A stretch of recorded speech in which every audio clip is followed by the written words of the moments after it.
19-year-old Brianna Portalatin, 8 months pregnant, was among other suspects brought out from a sort of criminal commune in a Bronx apartment. She was in handcuffs again. Police say it's her third gun arrest. What's going on here? I love you, babe. The expectant mom with a rap sheet is allegedly one of 20 members of the notorious Slaughtery gang, indicted in 14 shootings in the Fordham section of the Bronx. In our exclusive look inside the NYPD takedown, we learn she's not the only female alleged trigger puller. Y'all got to start identifying these women for who they are. They're breeders and they're killers. They're breeders and they're killers. Trigger pullers, baby incubators, and they loyal. They loyal until they not, because later on, once she go through enough and once she get you know what I'm saying, have enough suffering and do enough prison time for the men that they supposedly holding down, eventually then they gonna want to be like, I want to change my life around. I was manipulated. Nah, fam. You was hanging out with a bunch of dudes that you wasn't supposed to be with. Who knows what their parent situation is? And just as much as they holding guys accountable, they also have to hold these women accountable. But they're going to be less stringent. They're going to reach out to them more in order to solve for them. And that's what usually happens. But remember, this woman is pregnant, meaning that she's passing on a generational curse. And the same guys that she's pulling the trigger for, and the same guys that she's holding down, is also busting her down. And I'm wondering if it's even their kid. We don't even know who kid that is. There's also a 15-year-old girl shown here in silhouette taking aim and firing. Crazy. Then there's one of the gang's leaders, 19-year-old Nadine Asamoah, known as drill rapper Nay Benz. Investigators say she was one of the leaders. We're racing to the precinct right now because so far this morning the detectives... Hey, she looked like the lady from the movie show. Y'all know what movie show I'm talking about?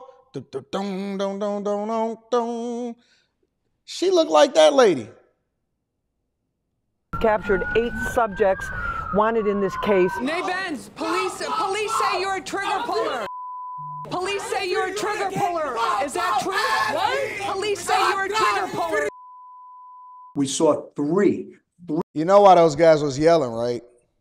It was yelling because they was trying to basically disrupt her ability to be able to talk and do an interview. 3 case members, which we've never had before, arrested. When you look at those 3 case members, total 5 trigger pulling incidents and 6 gun arrests amongst those 3 females. So we're seeing the violence, it's increasing, and it's concerning. Female detectives are playing more prominent roles in the Gun Violence Suppression Division cases. Detective Lena Alexander and Detective Aaron Curry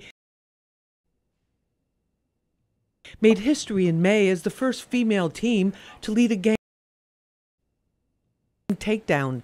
For them, it's about having an impact on those they arrest and restoring safety to the community. I was born and raised in East New York, Brooklyn, and it's very near and dear to my heart, and I just wanted to make a difference and making the streets hopefully a little bit safer. Trailblazing Bronx DA Darcel Clark says there are many reasons why they're seeing girls get seduced by the gang lifestyle.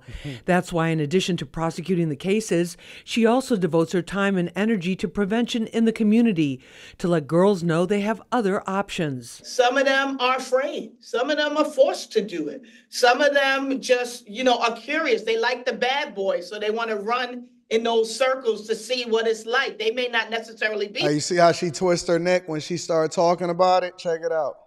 Bad boys, so they want to run in those circles to see what it's like. They may not necessarily be like that, but it's too late once you get caught up in it. Poverty, and unstable family, and mental health issues are also factors, says clinical social worker Dr. LaShawn Paul, who treats teen girls at risk.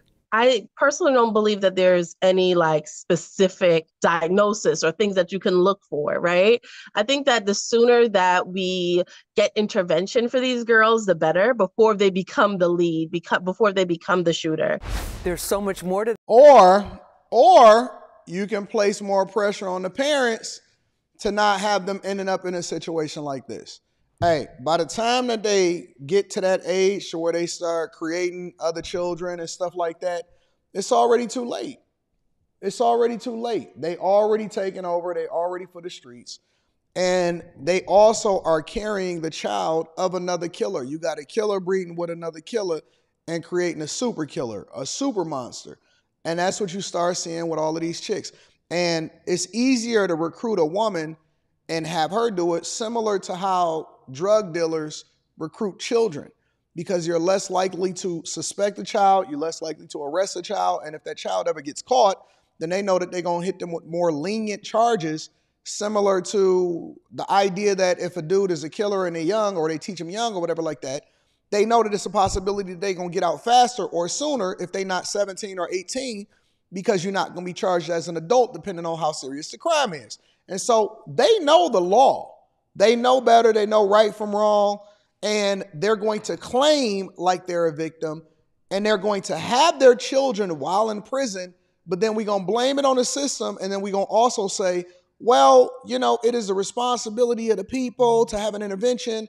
No, we never talk about the parents. We never talk about who raising them. In the same way that this girl is going to raise a child in the prison system, or raise that child to also be a killer, is the same way that she came up and a person before them. And that's why they call it passing on generational trauma, is because you never really break away from it. You become more immersed in it. And when you go to prison, a lot of times you wind up becoming even more of a prisoner, or even more of a killer or a criminal, which then perpetuates even more crime until you then want to start claiming victim and say, oh man, I'm a victim of the system.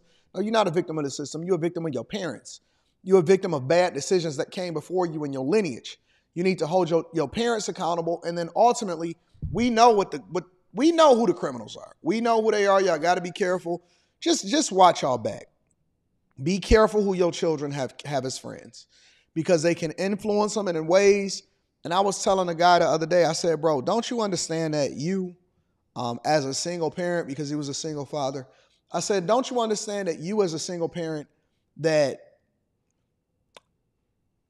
in addition to that, practically being a latchkey kid, because you got to get, you know, somebody to help out, or somebody to come and pick them up after school, or sometimes you got to drop your kid off to daycare.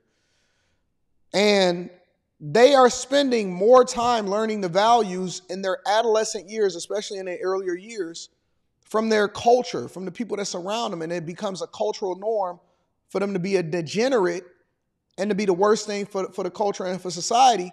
But we're not taking no responsibility for that. And that's why we got to be careful who we have kids with. And you gotta marry before you carry, and you got to stick around for the kids. You got to do the thing that's in the best interest of the kids. Otherwise, your daughter might be getting pregnant by a dude that's a shooter, and they all getting arrested together, and she's saying, I'm with you, babe. She gonna care more about the thug than she care about her parents and her father and the way she was brought up. Time to get the strap. Make sure y'all hit a like for the algorithm, subscribe to the channel, and turn on your notifications. Also, Teach Henley, 40% off your first order, 20% off for life. I love you. I appreciate y'all. Y'all are the greatest audience on earth. Make sure you tap in with the Bag Chasers on Patreon. The link is in the description, as well as pinned to the top of the chat. I'll talk to y'all later. Let me know what y'all think in the comments.